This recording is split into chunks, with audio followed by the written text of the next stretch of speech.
Today we will discuss the 6th chapter of the Bhagavad Gita. In the 6th chapter, the Ashtanga Yoga system is described in detail. In the previous chapter, Krishna had mentioned very briefly about this Ashtanga Yoga towards the end of that chapter. Krishna continues to elaborate on the Ashtanga Yoga system right from the beginning of this chapter.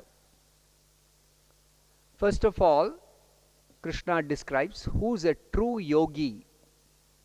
He says a true yogi is unattached to the results of his work, and a true yogi performs his duties as he is obligated. Two things Krishna mentions. Further, he says one has to give up the desire for sense enjoyment in order to become a yogi.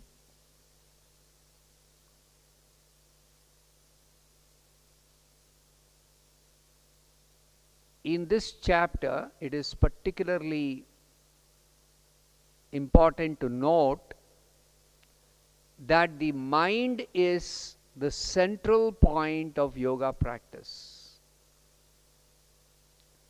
Srila Prabhupada explains, it's not just that the Ashtanga Yoga system requires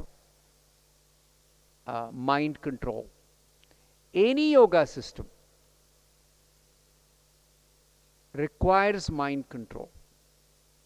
There is no possibility of practicing yoga without controlling the mind. It is particularly true in this Ashtanga Yoga system that one has to control one's mind to practice this Ashtanga Yoga system. And it is the central point of this Ashtanga Yoga practice. To become a yogi, Krishna says, one should control the mind and train the mind to be not attracted by sense enjoyment. Our natural inclination is to be attracted for some sense enjoyment. That's the only way most people know how to get happiness, through the senses. But yoga practice means to deny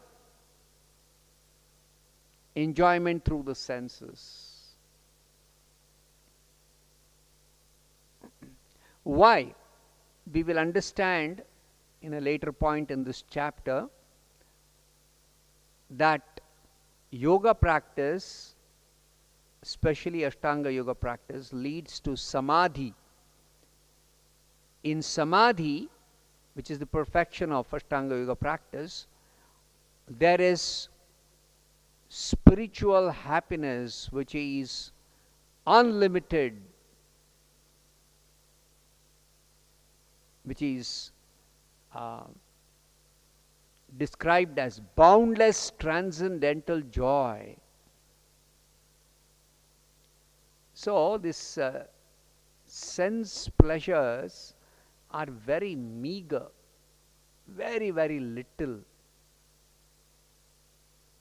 So an intelligent person understands that giving up this sense pleasures, which are very meager, is definitely worthwhile if you want to taste unlimited spiritual happiness.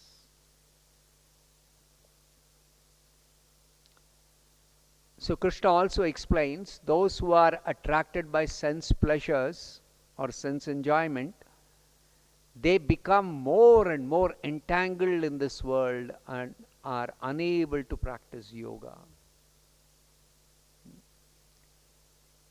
Next, Krishna describes the different stages of advancement in mind control. What is implicit in this explanation is it's not very easy to control the mind.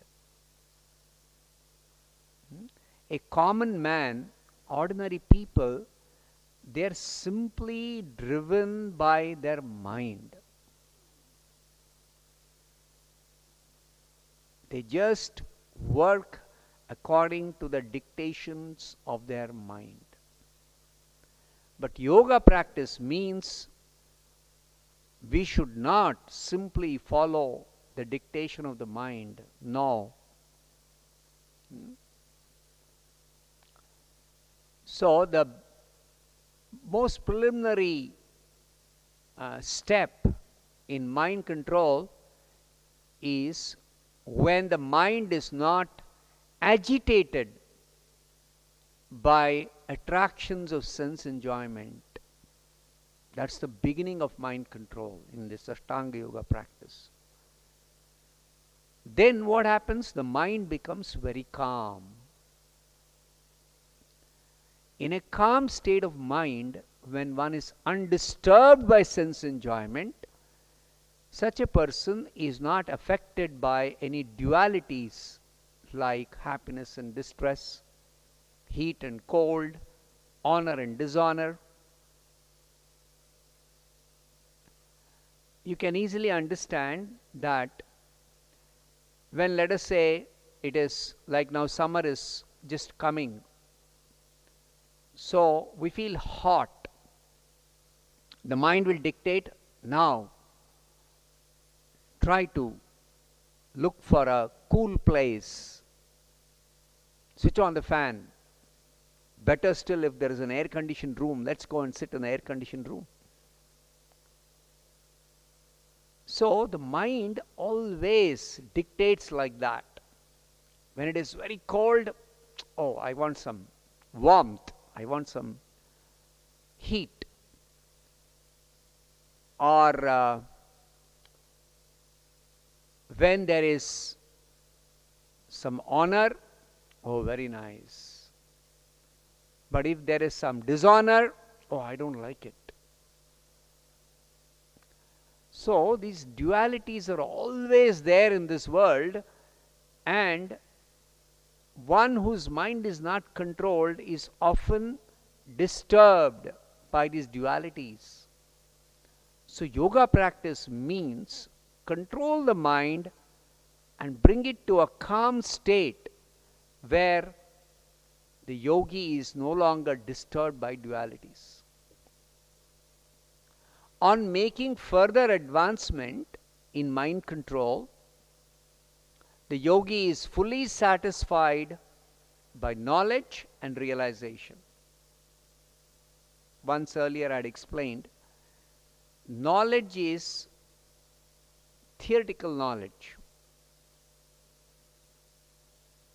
which is available in the scriptures or which one hears from a discourse. But realization is to be able to apply that knowledge or act on the platform of that knowledge or understanding. That is realization. So yogi is considered further advanced if he is fully satisfied by the knowledge he has got and the realization he has attained. Such a person is self-controlled and he sees pebbles, stones and gold as the same. He doesn't give much value to material things. For an ordinary person, gold is very valuable. But for a yogi who desires to advance in spiritual life, he doesn't attach value to such material things. A yogi is considered still further advanced when he regards different kinds of people with an equal mind. Who are the different kinds of people that are mentioned in the Bhagavad Gita in this chapter, in this verse? Honest well-wishers, affectionate benefactors, neutral persons, mediators, envious people, relatives, friends, enemies, pious people, sinful people. All categories of people, a yogi regards them with an equal mind. What does it mean? Naturally, we behave or deal with different categories of people differently. If somebody is a well-wisher as opposed to somebody else who's an enemy or envious, you would not expect that I would deal with them the same way. Then how is it that the yogi deals with them with an equal mind? The yogi is able to see that people are victims of circumstances. Some particular dealing with one person, that dealing results in I becoming upset with him. Somebody else dealing is very nice. Oh, he is a very nice person. Actually, the real person inside the body is the spirit soul, as we have understood from the second chapter. And the spirit soul is not actually really actually involved in all these type of interactions with people at the level of the body and mind.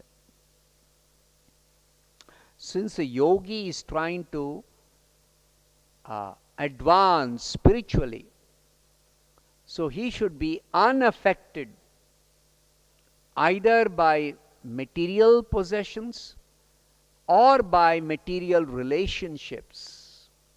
Both of them he is not interested.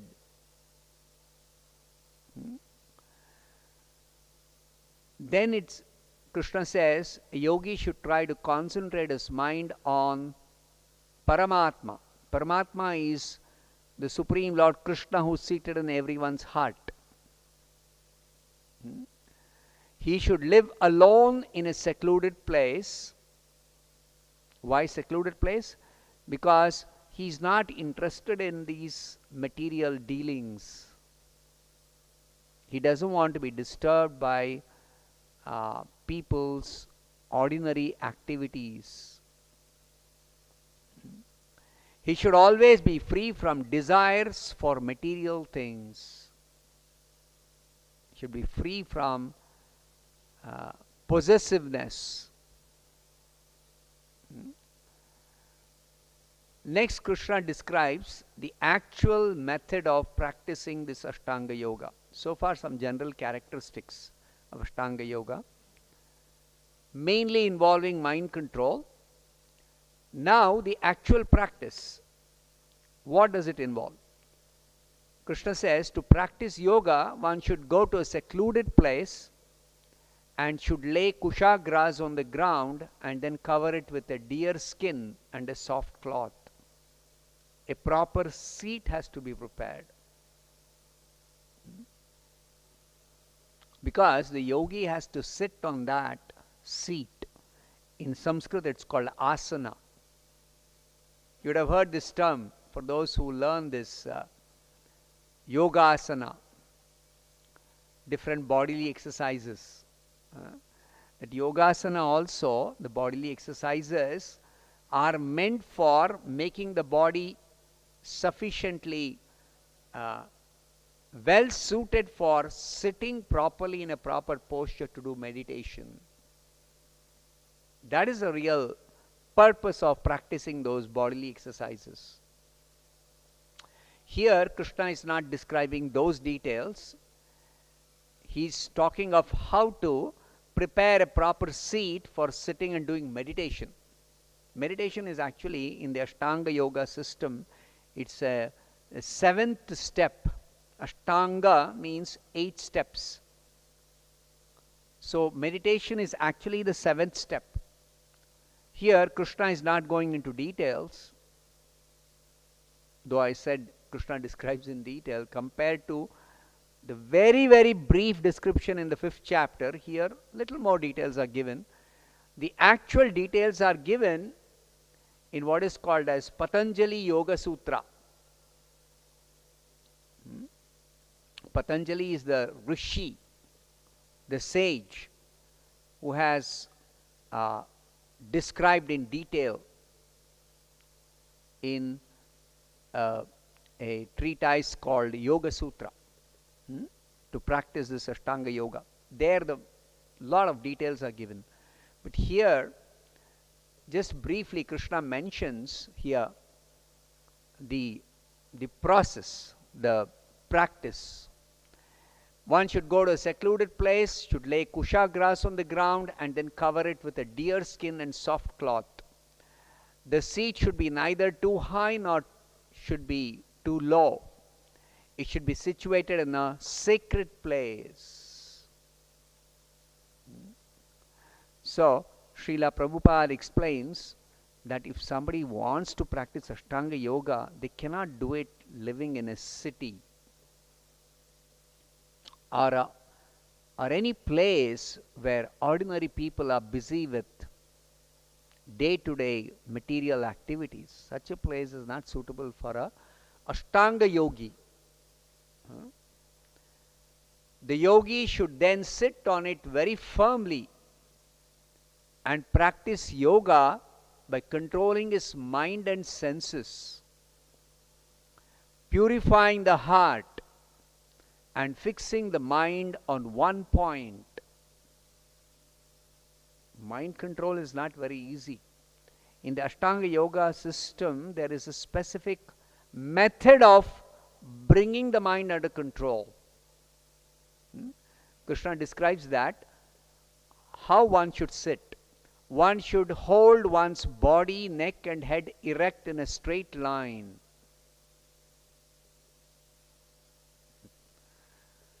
For practicing Ashtanga Yoga, the head, the neck and this back, the spine should be erect. In a straight line they should be erect.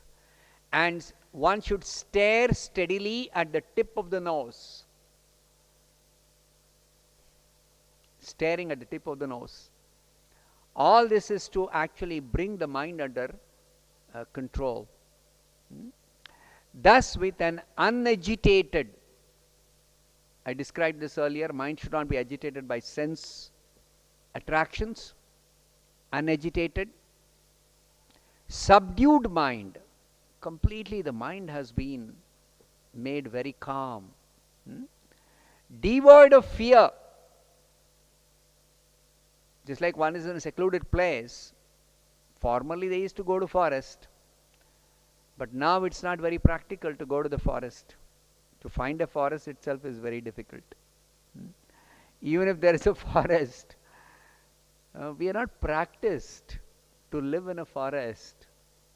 City dwellers, even those who live in villages or small towns, they are not practiced to living in the forest. So, one should be free from all kinds of fear. Then only the mind can be properly fixed up in meditation. Unless one is fearless, one cannot fix the mind in meditation. One should be completely free from sex life.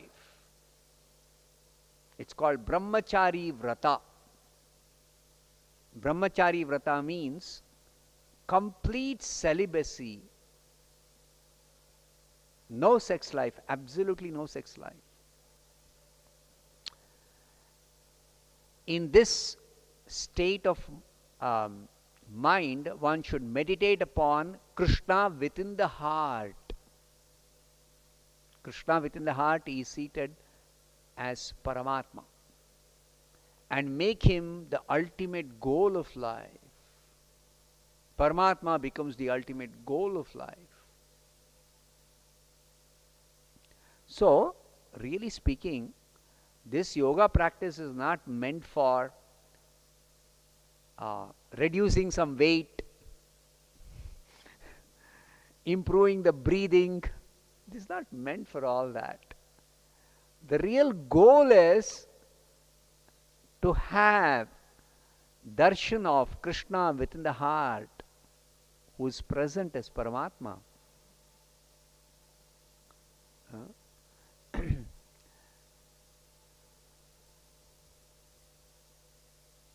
The goal of life, Prabhupada explains this, the goal of life is to know Krishna, who is situated within the heart of everyone as Paramatma. This is the goal. Thus practicing constant control of the body, mind and activities, the yogi, his mind regulated, ends his material existence. So what happens after one is able to actually see Krishna within the heart as Paramatma? The yogi is able to finish off this material existence, and he attains the kingdom of God. He transfers himself to the kingdom of God. Then Krishna gives some general instructions. There is no possibility of anyone becoming a yogi if he eats too much or eats too little, sleeps too much or does not sleep enough. Two particular activities Krishna mentions: eating and sleeping. These are very, very important to be regulated. He who is regulated in the habits of eating, sleeping, that's already mentioned, but he further mentions here regulation in 4 things, not just 2 things. Regulation in the habit of eating, sleeping, recreation and work. Such a person can become free from all material pains by practicing the yoga system. The yogi, if he has to sit and properly do meditation, he should not be disturbed by any bodily problems. Should not complain, my back is paining, I'm having some stomach upset, I'm having headache, I'm feeling too cold. No. All these disturbances will not allow the yogi to do meditation. So therefore, if he is able to regulate 4 things, automatically he is able to become free from all these material pains. It's a complete science actually. The Ashtanga Yoga system is a perfect science. Of course, we will see how Arjuna will tell that this is very, very impractical. Nonetheless, Krishna describes this.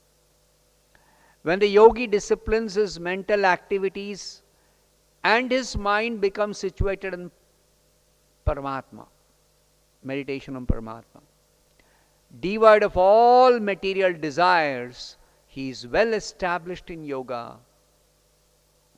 So mind control is not the end of yoga. No. Mind control is for the concentration to be fixed on Paramatma in the heart. And when the concentration has become well established and the yogi doesn't have any material desires, then he is well established in yoga. Further, Krishna describes how does a yogi be steady in meditation on Paramatma. As a lamp in a windless place does not waver. When there is a lamp which is lit up, a wick fed by oil lamp, then if there is wind, then that flame will be flickering, or if it is too much of wind, then the flame can be extinguished. But if there is no wind at all, then the lamp will be steady. So giving this example, Krishna explains, just as a lamp in a windless place is not wavering, similarly, the yogi whose mind is controlled remains always steady in his meditation on Paramatma. His mind will not wander. We have experience when we try to concentrate our mind on some particular activity, our mind will not very easily remain fixed for some length of time. Mind usually wanders. A yogi has to stop this wandering mind and fix it completely on Paramatma, meditation on Paramatma. Then Krishna describes the perfection of such meditation. In the stage of perfection called samadhi, is a technical term. This is the last step, the final step of Ashtanga Yoga practice. The goal, in fact, the goal, samadhi. In the stage of perfection called samadhi, Krishna describes very nicely, one's mind is completely restrained from material mental activities. This perfection is characterized by one's ability to see the self by the pure mind and to relish and rejoice in the self. Self means the soul. Normally, we are so much concerned with the body, the mind, and the intelligence. Whereas a yogi who has completely controlled his mind and fixed his mind in meditation on Paramatma, when he reaches perfection, he is able to see that soul inside, see himself inside by the pure mind. And he relishes and rejoices in the self. That means he is no longer disturbed by either the body or the mind or the intelligence. In that joyous state, see, he is able to rejoice in the self, so it's a joyous state. What kind of joy is it? He says, Krishna says, one is situated in boundless transcendental happiness. Boundless means unlimited. And it is a different kind of happiness than what we ordinarily know. It is spiritual happiness. Such spiritual happiness, unlimited spiritual happiness, is realized through transcendental senses, spiritual senses. Inside these senses, these eyes, this nose, ears, hands, inside all this, we have our spiritual senses. When I'm seeing, I'm not seeing actually just because of these eyes. These eyes are like instruments for seeing. But actually, I'm seeing because of my spiritual eyes.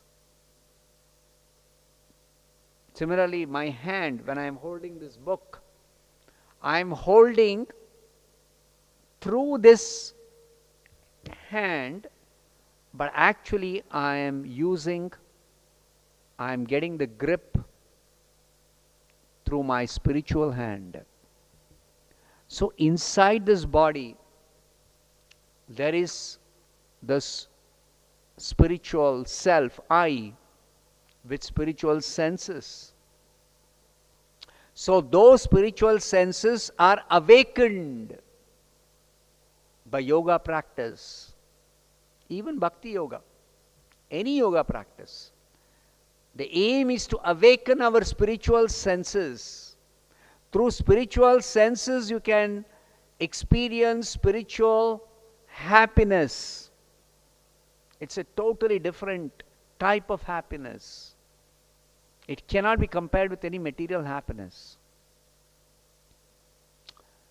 And Krishna describes, established in this state of unlimited spiritual happiness, one never departs from the truth. The truth is, I am spirit, soul. I am not the body, I am not the mind. And nothing to do with this material objects. So one never departs from the truth that I am spirit, soul, connected with Krishna. And that connection is established in Ashtanga Yoga through meditation on Paramatma.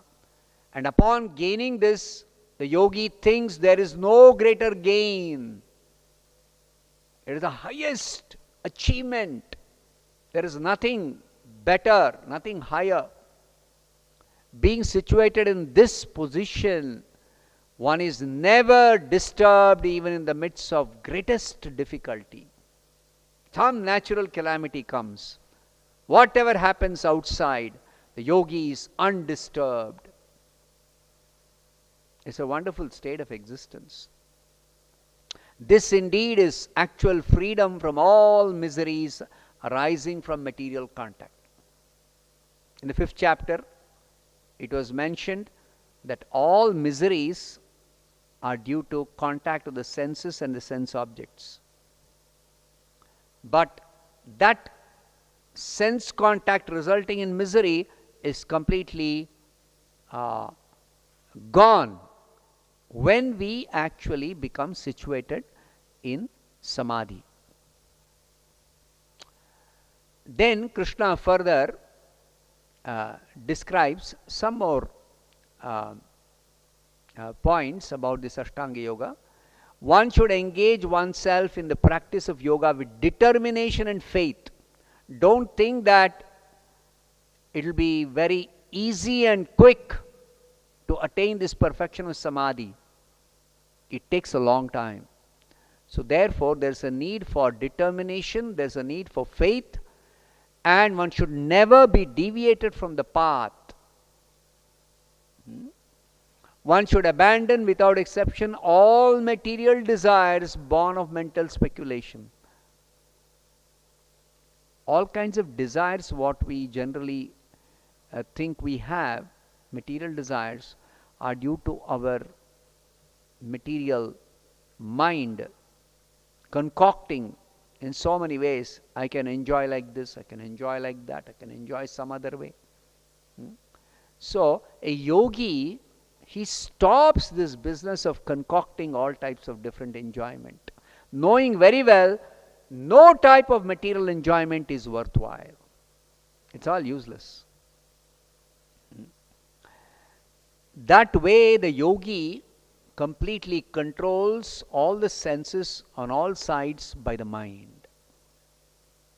Instead of engaging the mind for concocting different types of desires for enjoyment, one should use the mind to control the senses, and in this way engage in this practice of Ashtanga Yoga with determination, with faith, never deviating from the path of practice. Gradually, step by step, one should become situated in samadhi by means of intelligence sustained with full conviction. See, the mind has got a role, intelligence has got a role, the senses have to be subdued, made very calm. All this is required. There should be full conviction in the intelligence that I am going to succeed gradually by making advancement on this path. I am going to reach the perfection of samadhi. Thus the mind should be fixed on the Paramatma alone and should think of nothing else. Actually, samadhi is the state of total absorption in meditation on Paramatma. That is samadhi. Complete absorption. From wherever the mind wanders due to its flickering and unsteady nature, one must certainly withdraw it and bring it back under the control of the Paramatma. So the mind's nature is to wander. But Krishna says you should not allow the mind to wander.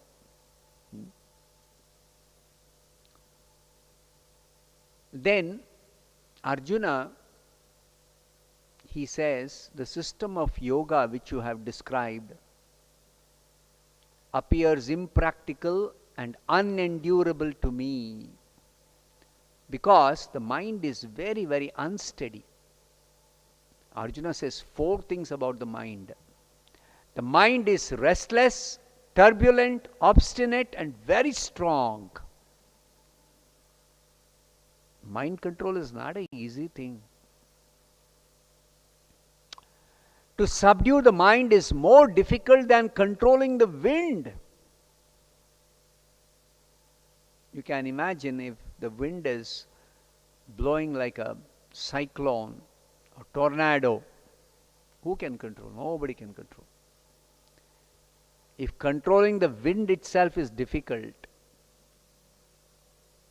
then how can one control the mind, which is described by Arjuna as more difficult than controlling the wind? In short, Arjuna is telling it's just not possible to control the mind. Now what does Krishna say to this objection raised by Arjuna? Krishna says, it is undoubtedly very difficult to control the mind. Krishna says, yes, it is very difficult. Undoubtedly. But it is possible by suitable practice and detachment. So, the Ashtanga Yoga system gives many different tips for those who are serious about controlling the mind. On the whole, this system of Ashtanga Yoga is not suitable for our yuga, our age called Kali Yuga. In the scriptures it is explained, this was suited for one yuga called Satya Yuga. In Kali Yuga, it is recommended that one practice the Bhakti Yoga system. It is more practical and it is easier, and it is also very much possible for majority of the people to practice this Bhakti Yoga. Then Krishna concludes this chapter by telling 2 things. One is that a yogi is greater than a tapasvi, greater than a jnani, and greater than a karmi. Therefore, in all circumstances, he tells Arjuna, be a yogi. Now here the word yogi is used in the sense of one who is able to link up himself with the Supreme Lord Krishna. Yoga means to link up. So, Krishna says finally about yoga, of all types of yogis, the one with great faith who always thinks of Krishna within himself and renders transcendental loving service to Krishna is most intimately united with Krishna in yoga. Such a yogi, Krishna says, is the highest of all. Because there are different types of yogis based on how they practice yoga. Karma yogis, they practice yoga through performing pious activities. Jnana yogis practice yoga by cultivation of spiritual knowledge, by jnana. Ashtanga yogis practice yoga by performing meditation, and bhakti yogis practice yoga by doing devotional service, by practicing bhakti. So among all the types of yogis, Krishna says the bhakti yogi is the topmost yogi. So therefore, the next chapter onwards, Krishna goes on to describe bhakti yoga, and he describes bhakti yoga in very, very great detail. So we will see that in the next chapter. I'll stop here. Srimad Bhagavad Gita ki jai, Srila Prabhupada ki jai.